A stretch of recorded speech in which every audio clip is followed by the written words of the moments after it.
Okay, hold on.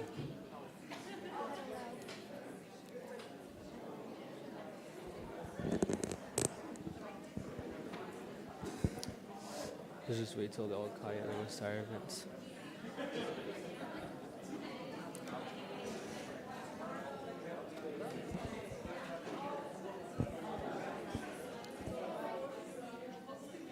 They have me see so.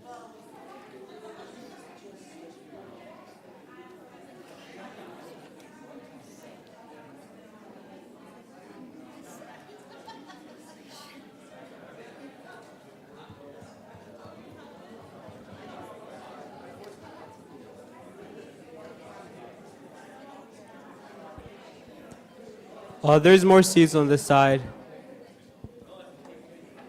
Picture?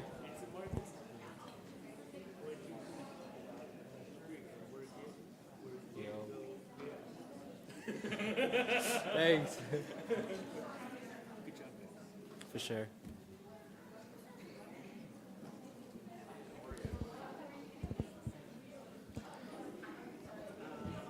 Good afternoon, everyone. Welcome to SLCC's first annual Muslim Heritage Month celebration. My name is Mohammed Salih. I'm a student leader at the Office of Diversity and Multicultural Affairs, and I'm so happy to be part of this event. Happy Muslim Heritage Month.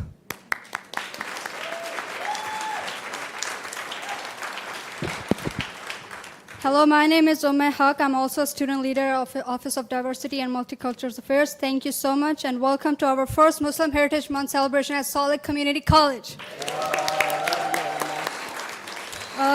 We are excited for this opening ceremony, and now you will see the agenda on your table. Follow along. Now we will turn the time to Dr. Kamal Bewar.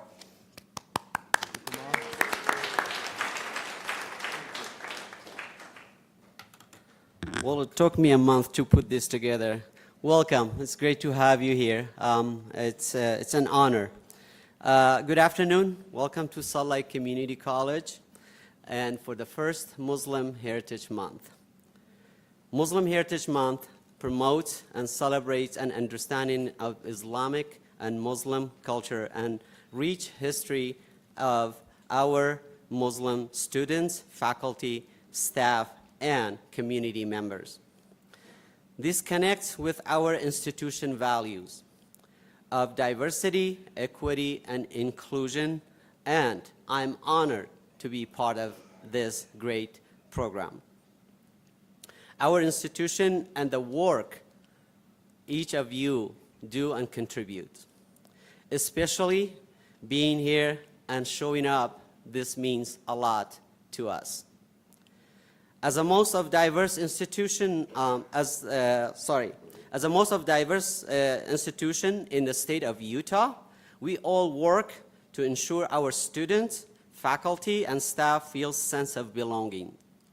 I am proud to be part of this institution, and especially being part of the ODMA, and currently being part of the STEM. So I don't know for those who know I am an interim director for the STEM Learning Resource Centers now. So it is an honor being part of this institution. And as a part of Muslim Heritage Month, it's a really something I cannot even describe it to each of you, how I feel. We created a committee. Of course, this cultivates a lot of work together and takes a lot of time and a lot of efforts and passion from each department. So as a result, we created a committee with supportive departments filled with the individual who passionate about EDI and about our institution. And energetic and passionate, as well as they love our students. I would like to take a moment to thank these following committee members. Renee Zepta, I apologize if I butcher your last name, Renee, and at the Thin Center. Daniel Houghton and Career Services. Rob Robbins from International Student Affairs. Luna Banuri, the Director of Muslim League. Dr. Salman Masood, former president of the Islamic Society and retired physician. Vero Long, assistant director from academic advising. Josh Montavon, okay, slap me Josh again if you, financial aid department. Charlotte Smith from contact center. Stephanie Charles from faculty development. Thank you. Without you, this will be impossible. So for this,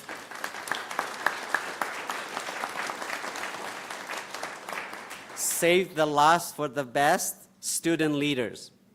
Ummah Haq, Rabia Bashir, Muhammad Saleh, and Asma Bano. Thank you very much.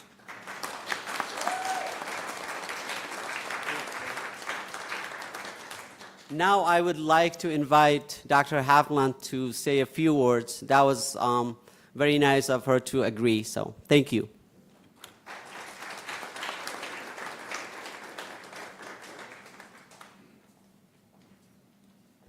Good afternoon to everyone. It's so nice to see you all here.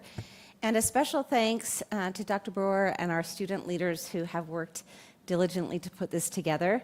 I often get to be the face of Salt Lake Community College because I'm a positional leader.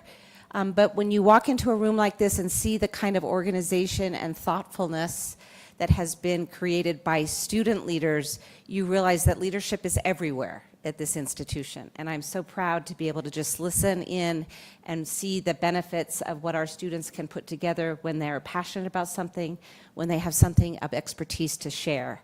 So I'm looking forward to the panel and all of the comments that I'll hear today. We are very, very proud to be celebrating this as an inaugural Heritage Month. And as Dr. Boer mentioned, inclusivity is one of our core values. So thank you for being here, and thanking you for helping us imagine a space where everyone feels that they belong and that they matter and that their culture and heritage is important to the work that we all do. Have a great afternoon.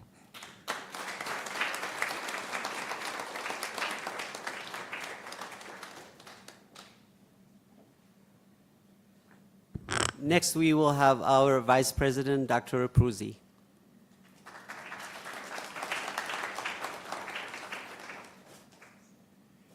Thank you all. I appreciate being here.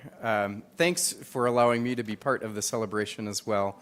I would add my thank you and congratulations for our first ever event of this, and actually an entire month to celebrate Muslim Heritage Month. I think it is really great. Thank you. I would encourage you on the agendas to look at the times assigned, not necessarily the names. I have not prepared a keynote for you today, but I am very interested in welcoming everyone, and it was great. Part of my remarks are about learning, and I have already learned. I mean, I've seen students that I've recognized here. I know that staff members are here. I was interacting with faculty earlier, and we had community members also who I had a chance to get some very important information from. Actually, I left it at my table, but some great pamphlets. Part of my experiences, I have been able to lend some leadership to my profession through my professional association through advancement of their global outreach. And so I have been able to do some really great things related to how people learn and serve students in particular around the world. And one of the things that I see as a parallel between those two things is what we're doing here today. And President Hufflin referenced this too. We're envisioning, we're trying to figure out how do we create spaces where people feel safe, people feel comfortable, and above all, are learning from one another. I have a lot to learn, and what I was going to actually show you is I got the Introduction to Islam pamphlet. That's the one that I picked up. I'm like, okay, I need the basics kinds of things, although I have tried to take time over my career really to learn about world religions, to learn about different people. And it brings me back to the comment that I made before in working with student affairs and services globally. I've had the chance to share, but more importantly, learn. So I applaud the folks who have been working on this program today. And one of the things that Kamal had asked me to do was to say, welcome to Salt Lake Community College. And I think many of us know Salt Lake Community College have been here. We have some folks who maybe haven't spent as much time here. Having the president here was fabulous. Thank you, President Huftelen, for being here. She wasn't sure she'd be able to make it. It's been a really great way to start the day. Thank you very much for putting this together. Truly, I am also proud of Salt Lake Community College and what we do and what we have stood for. I've worked at, this is actually the 6th institution that I've worked at throughout my career of more than 3 decades.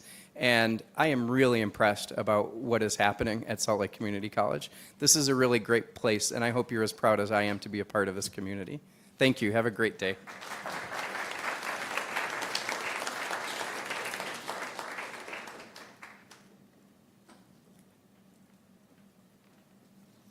Hello, everyone. I would like to introduce to Luna Benuri. Luna Benuri is a seasoned consultant with 25 years of experience in nonprofit and for-profit sectors in strategic community and development, and articulate, a communicator recognized for advocating and fostering social justice policies based on diversity and inclusion. She was appointed the mayor of Salt Lake City Human Rights Commission in 2018 and the governor of Utah Martin Luther King Jr. Commission in 2019. She was also an executive committee for the Parliament of World Religion Conference held in Salt Lake City. As a founding board member and the executive director for Utah Muslim Civic League, her passion remains with her 3 rambunctious teenagers. She is best described as a social justice champion. We are privileged to have Luna Benuri today with us. Please all welcome Luna Benuri.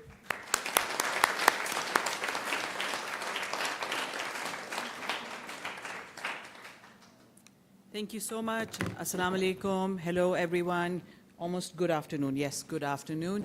As my bio said, I am a parent of 3 rambunctious teenagers, well, almost at the cusp of adulthood.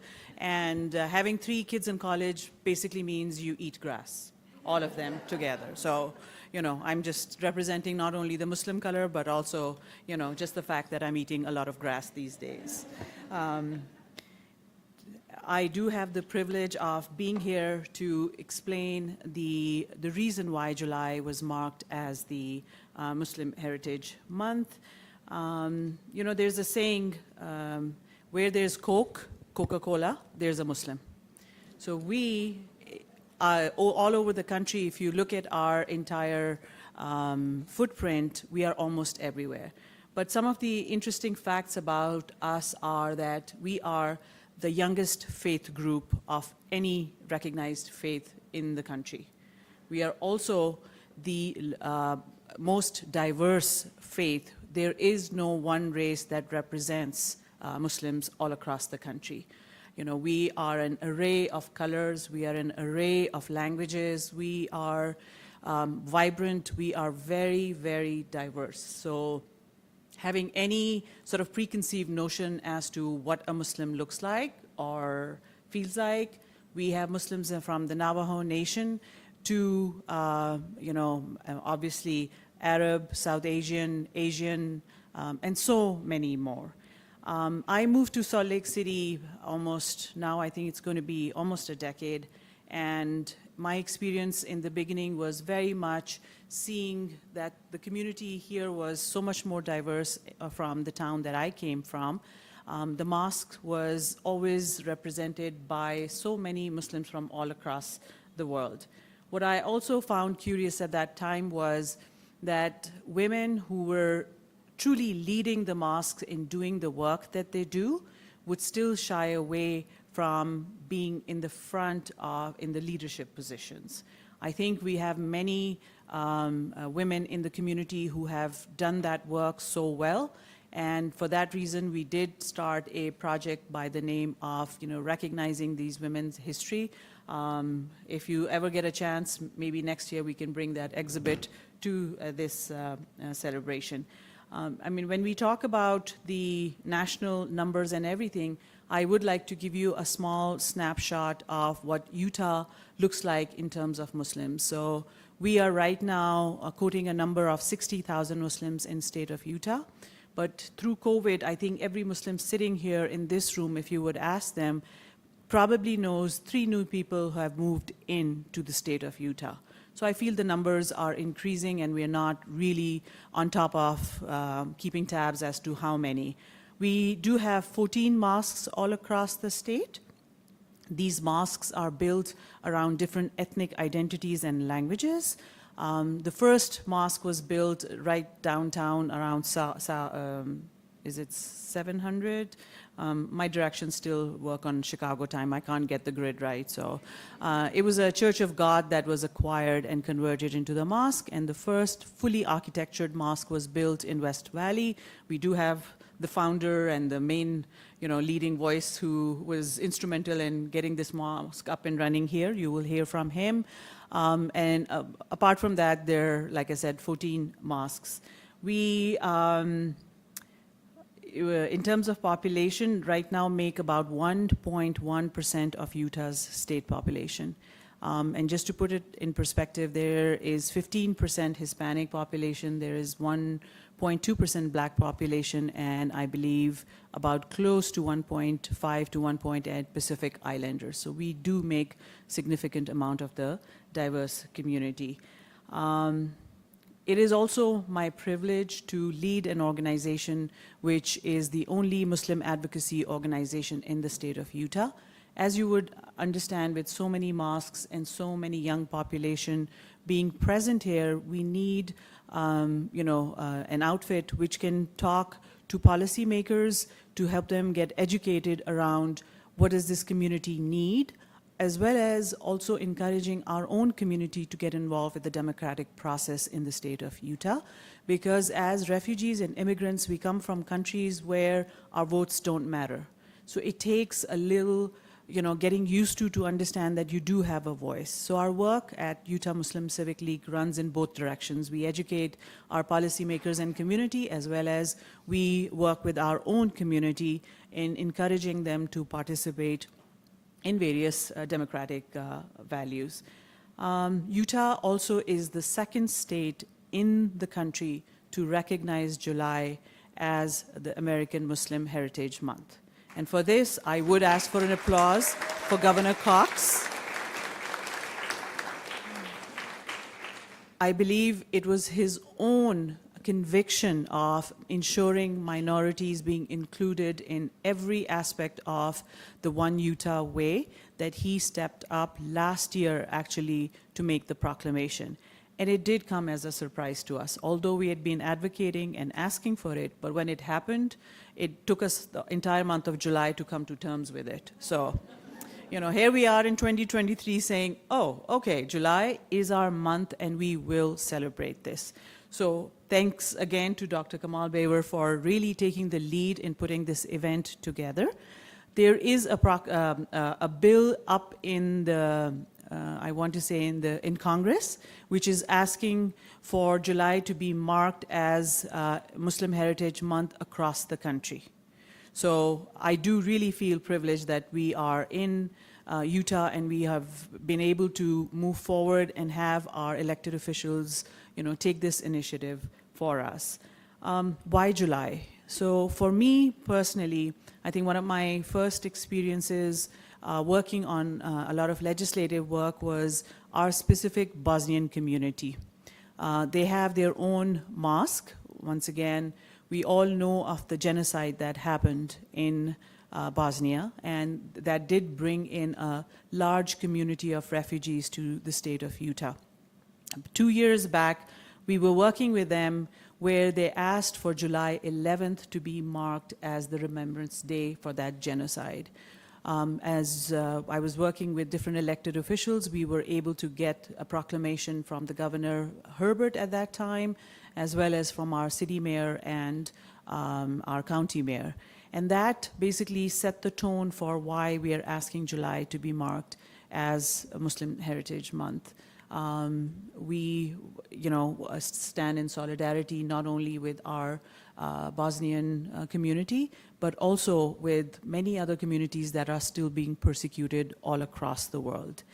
But today is also about celebration. I would urge you to look at our social media, Utah Muslim Civic League, and follow. We have put together a calendar of events, today's event included, and any other organization that is holding any event for the celebration. For us, two of the bigger events are the Halal Food Festival and something with the Utah Jazz. You know, get out there, get to know your neighbors. We are your neighbors. They say 1 in every 10 Americans really truly know a Muslim. And the only way we can get to have a harmonious and peace-loving community is to get to know each other. So please get out there. We are amongst you. We are part of your community. We'd love to celebrate all the events that you hold, and likewise, we welcome you to our community events and so forth. Thank you so much. Happy to answer any questions after the panel. Thank you.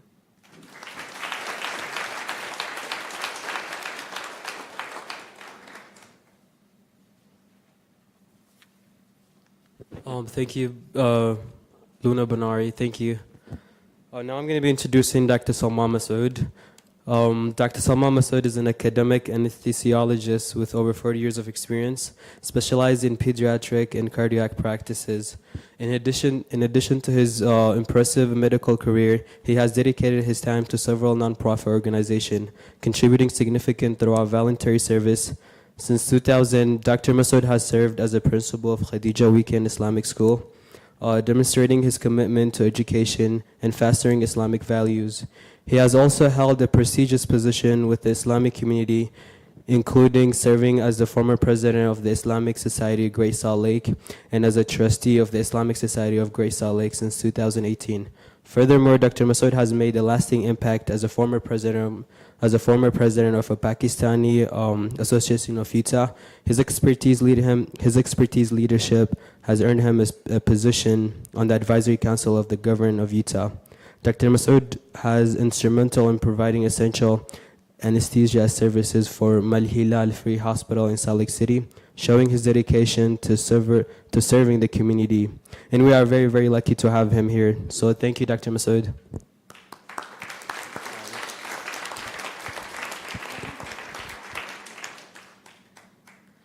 So I'm also going to introduce one of our panelists as well, Diba Hamidi. Diba Hamidi is an administrative assistant for the Associate Vice President of Student Affairs and Staff Association, delegated from the Redwood campus at SLCC. Since joining SLCC on July 1st, 2019, she had been invaluable support in maintaining smooth operation and fostering student success. With her dedication and attention to details, Diba plays a vital role in coordinating an administrative task and representing staff members. So thank you, Diva.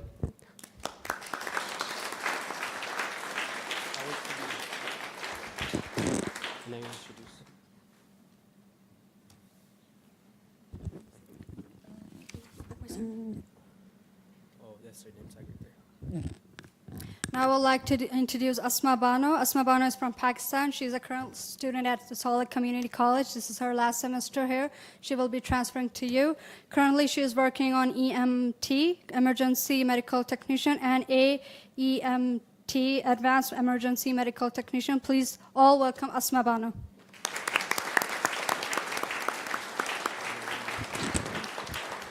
Now I would like to introduce Dr. Rania Shalabi. She has earned PhD in STAT from Cairo University. She has a faculty in mathematics department at SLC since 2017.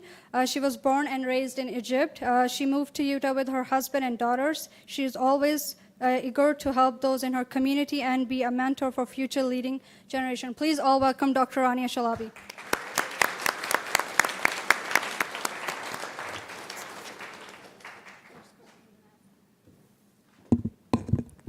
So we have some questions that were submitted online for our panelists. So one of the questions was, why is Muslim Heritage Month important to recognize and celebrate? So there's mics up there if you guys would like to answer one of the questions. I could repeat it. Why is Muslim Heritage Month important to recognize and celebrate?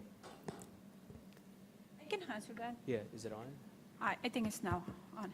Hi, everyone, and good afternoon. So why we are celebrating a Muslim Heritage Month? Because we are trying to promote a Muslim community and also to provide information for other communities that what exactly Muslims are doing, and especially like in terms of Islam and Islamic culture.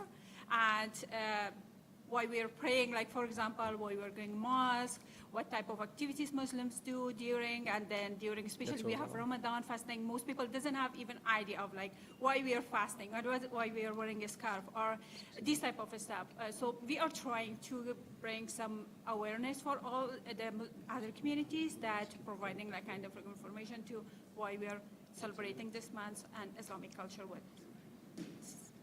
Thank you. Okay. Oh, thank you for the answer, Deba. Oh, that's not working, huh? We've got action. Oh, my bad. Okay.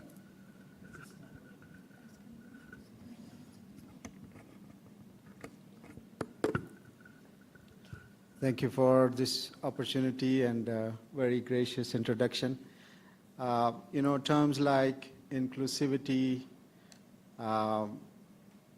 we have Heritage Month, we are talking about diversity. All these terms, you are very educated about it. So I'm not going to define that for you, but let me share a story with you which may stay with you. And this is a story my dad told me.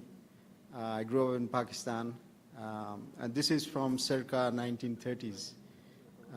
He was finishing his education, his master's degree, and he was in Bombay. We come from like the Northwest, and Bombay is like, he's a Logan boy studying in Tampa, Florida for American geography. So he said he always used to look for study time either in the library or he would go to botanical gardens. That was one of the nice places he could sit and study.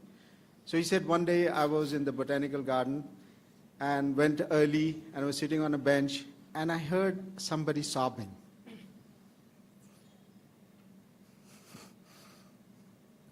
And he went behind a tree and there was a guy, he was hugging the tree.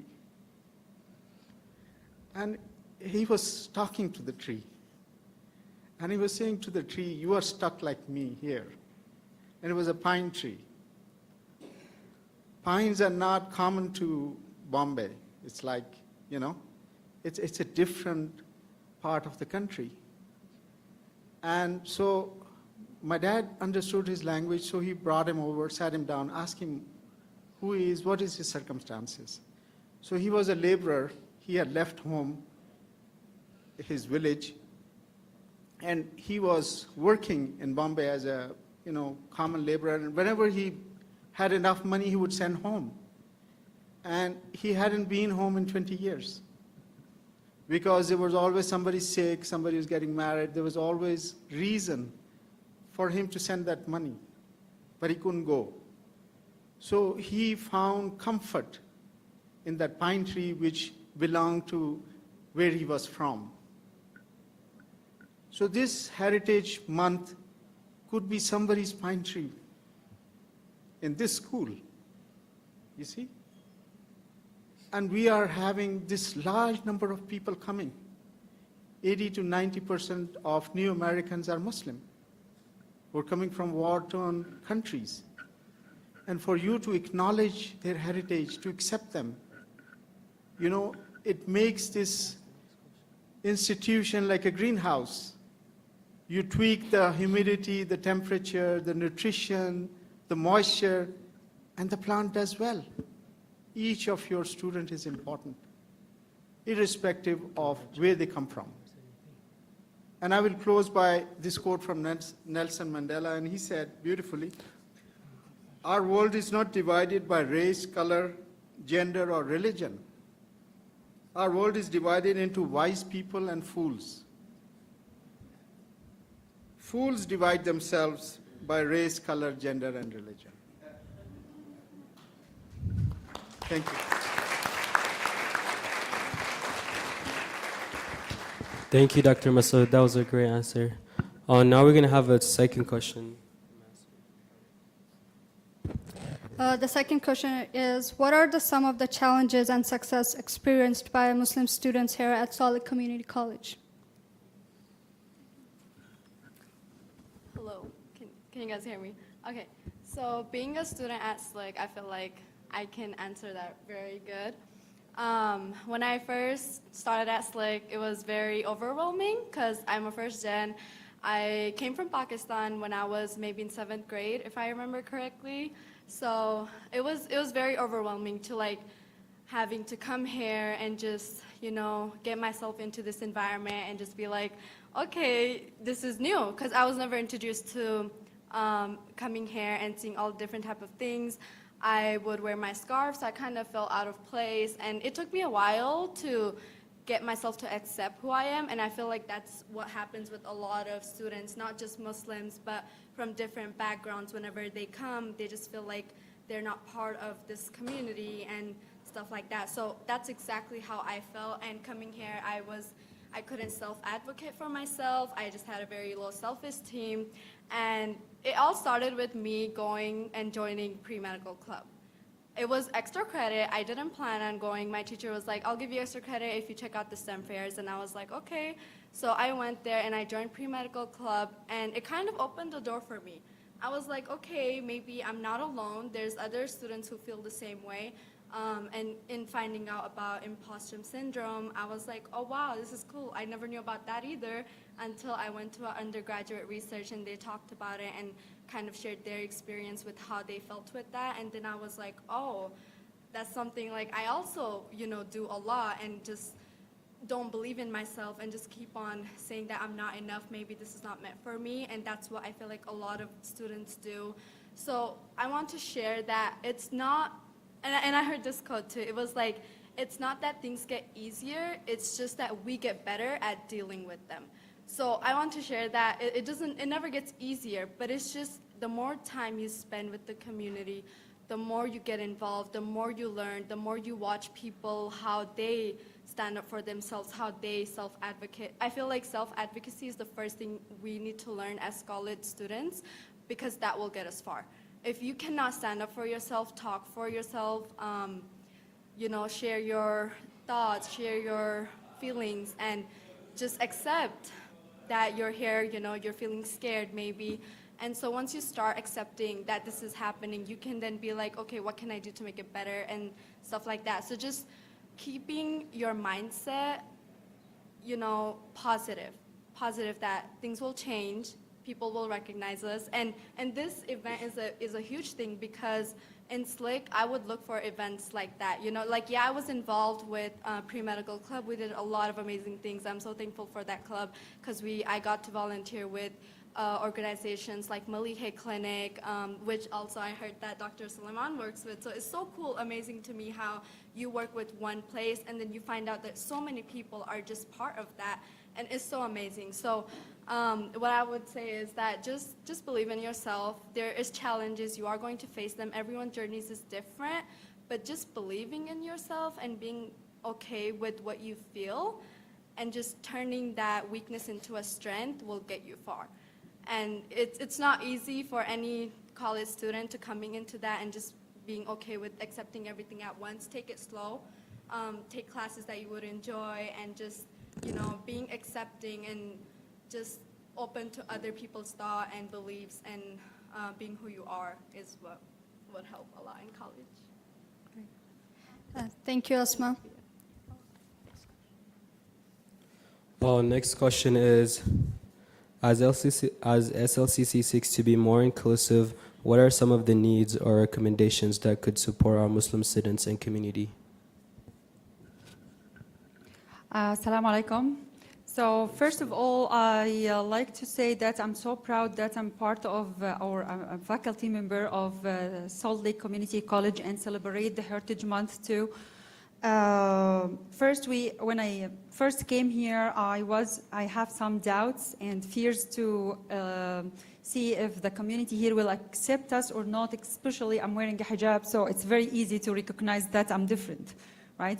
So, but what surprised me here that I found that I don't have any problem with anyone here, and they didn't say anything about this, and they accept they accepted me, and they have some questions about us, about why I wear hijab, what about my religion, and they didn't know that more about Islam.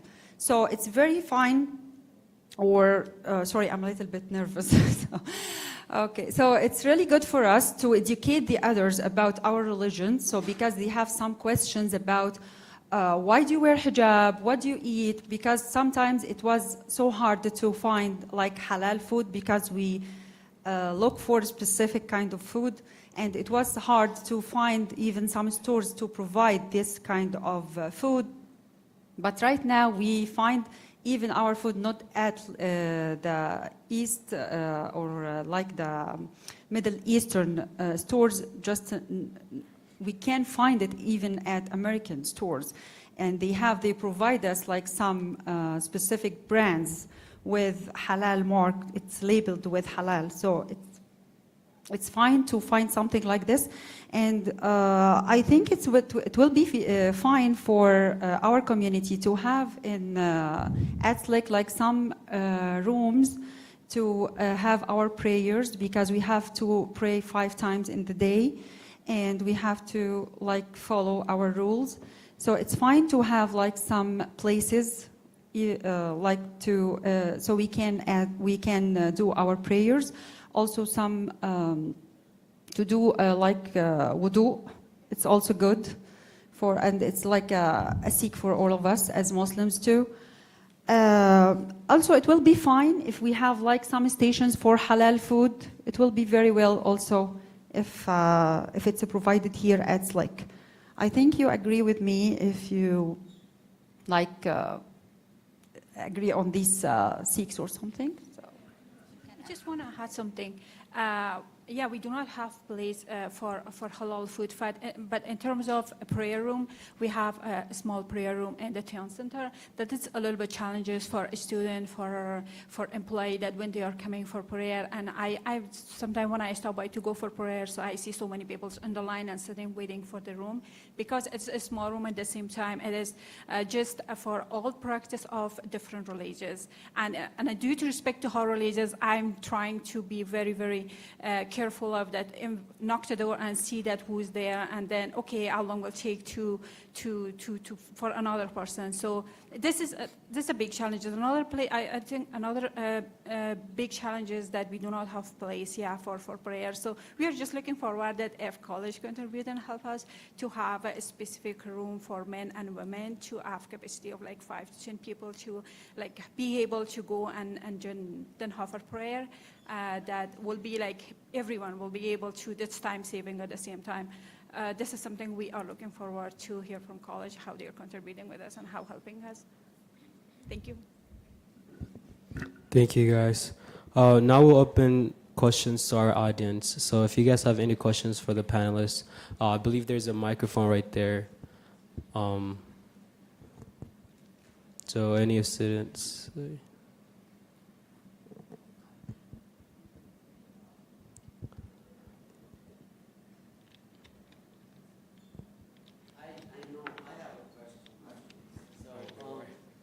When Deba was talking about, and Rania was talking about wudu, it's ablution, which is every Muslim person, when trying to pray, you have to have a specific accommodated bathroom, which is not accommodating here.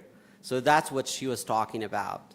And I know Dr. T and we advocated for that previously, to accommodate our student, faculty, and staff for that particular accommodation, because it's very important to do that ablution and then go to pray.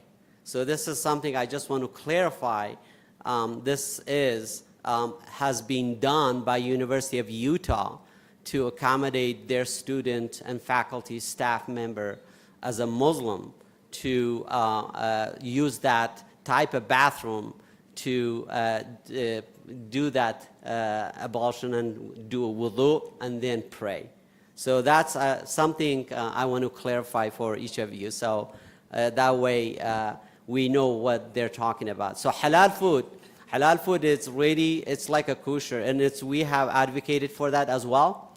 And I know this is a progress, and we moving forward, and I'm hoping that would be something and we tackle later on with our new contractor or whoever is going to be our new food and provider. So the third one is very important. Men and women, they're not supposed to pray together in the same room. That's what she's talking about. Because when you bend and that's how you pray, it's inappropriate. In the Muslim, idea is to have a woman and man together praying in the same room. So probably you will see the idea why it's not appropriate. So that's what she's talking about. If we have a designated room for especially women to pray, that is something they're advocating for.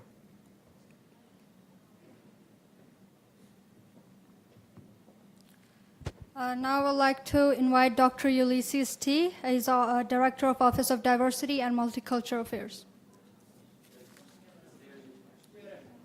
Oh, you do have a question? Okay.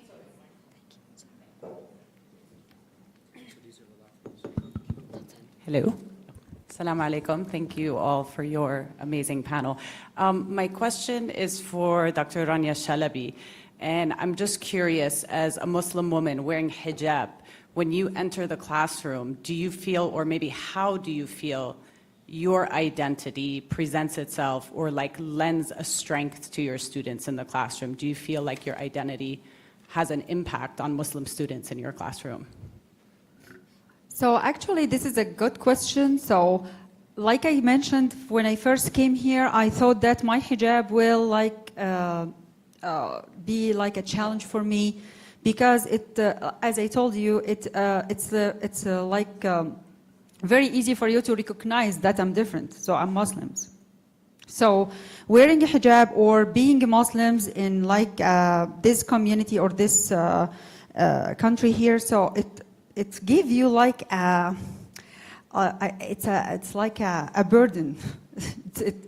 You have to follow some rules. You have to like relay your religion, that you have to show that it's like how you are so kind, how you treat the others, because anything else, you have to show how you treat the others very well, because anyone will take the impact or the impression from your religion. So you don't want anyone to say, okay, we don't like Muslims because we met with this one and she was not nice, she was so like aggressive or something like that. So you always like to give a good impression about your religion, because maybe this is the first one, the only impression you will take from this person. And but that's all about this thing, because any student can recognize that you are not like you are different, so thank you. Any more questions?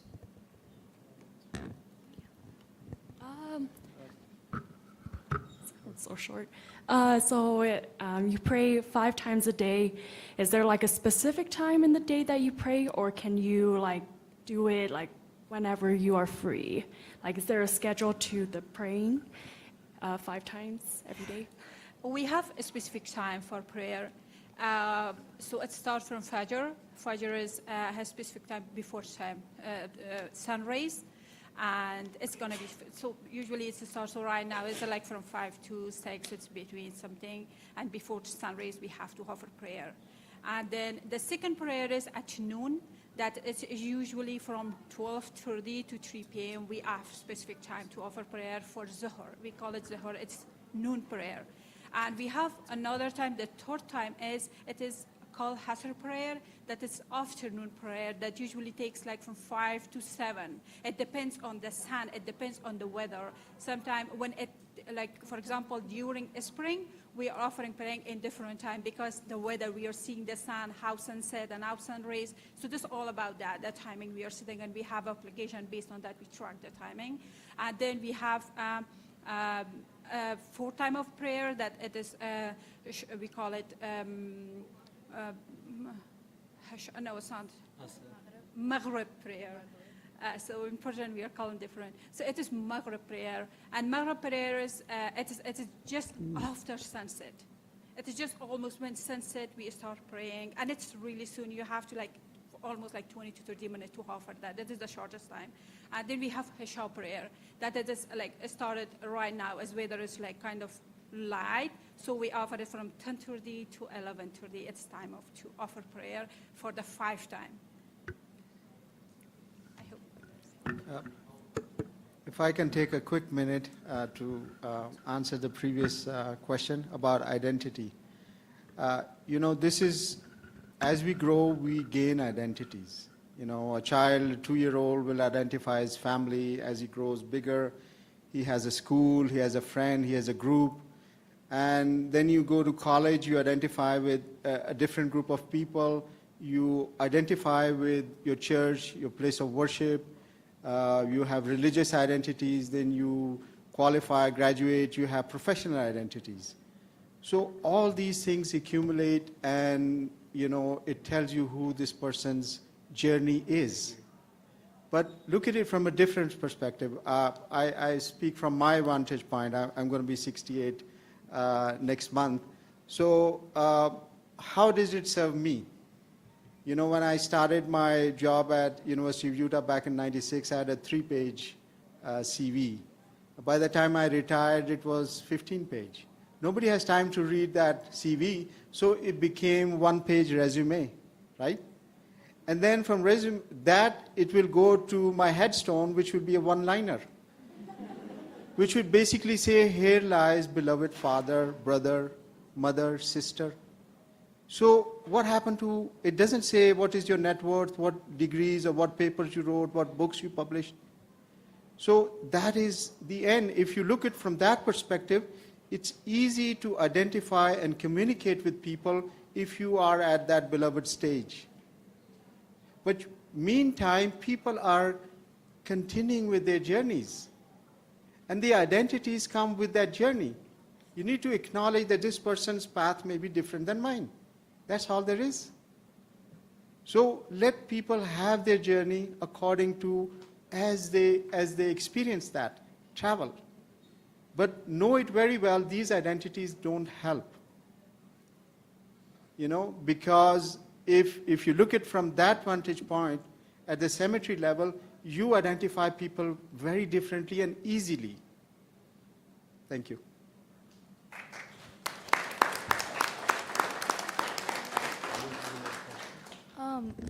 I would like to add something about the prayer as well. So she mentioned there's 5 prayers, and then there's also something called Farz and a Sunnah.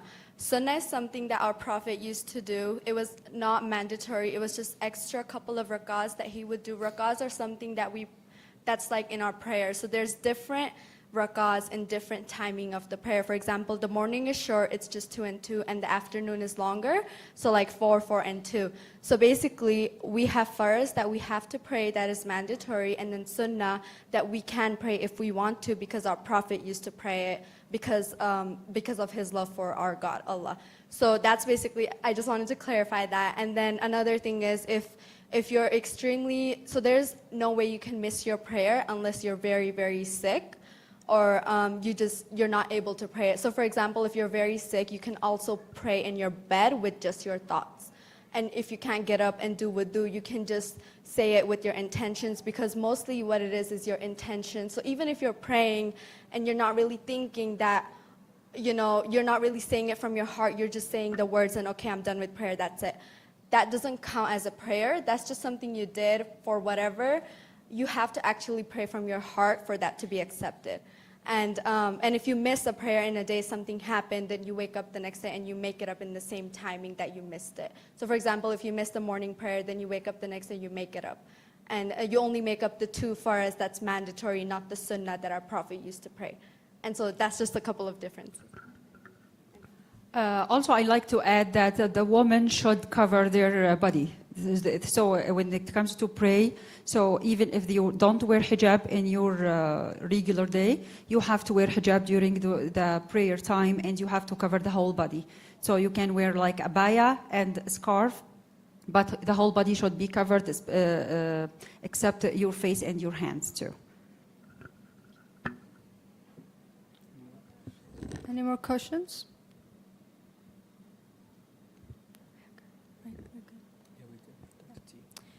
Now I would like to invite Dr. Ulysses T. For closing remarks. He's a Director of Office of Diversity and Multicultural Affairs.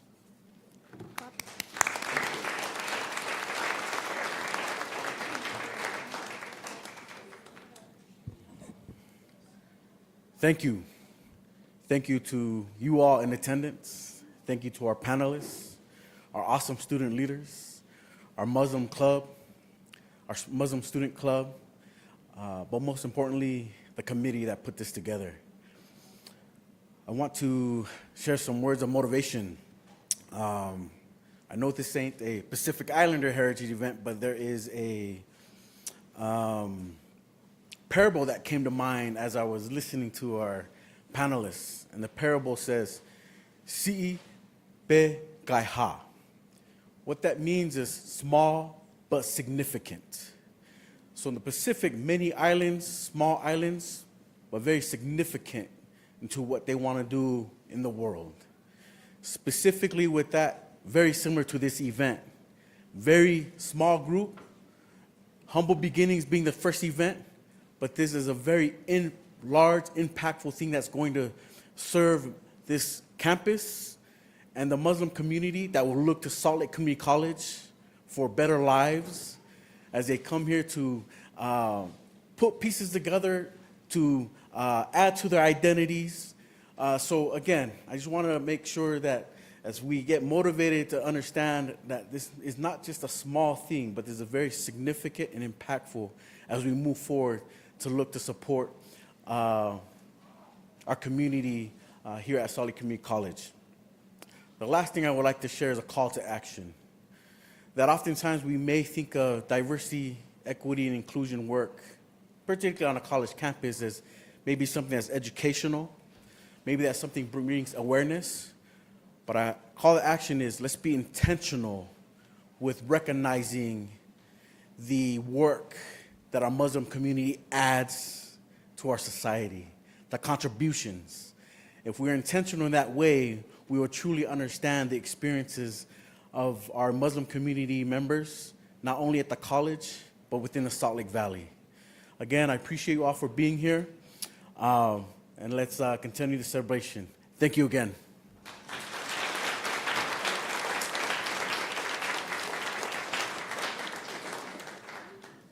So just give us like about 10 minutes. We're going to be giving out raffle tickets. So I believe y'all got the blue cards, the little tickets. So I'm going to be calling out the last 4 digits. We have prices.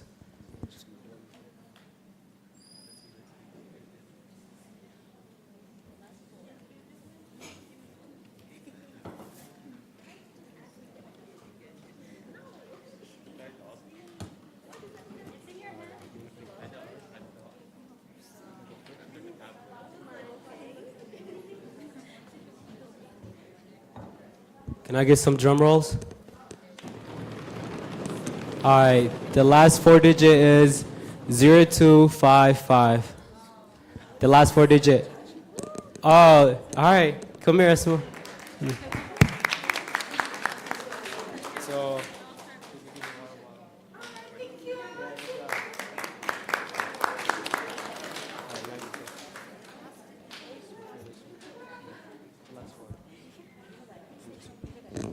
Can I get some drum rolls again?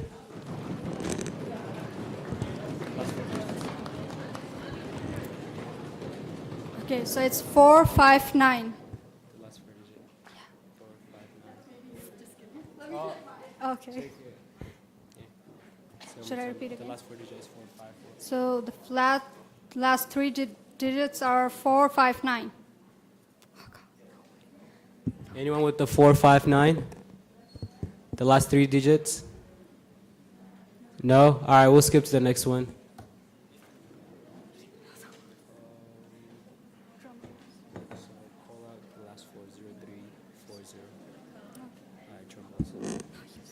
All right, can I get some more drum rolls, please? The last four digit is 0340. 0340. The last four digit. Let's go.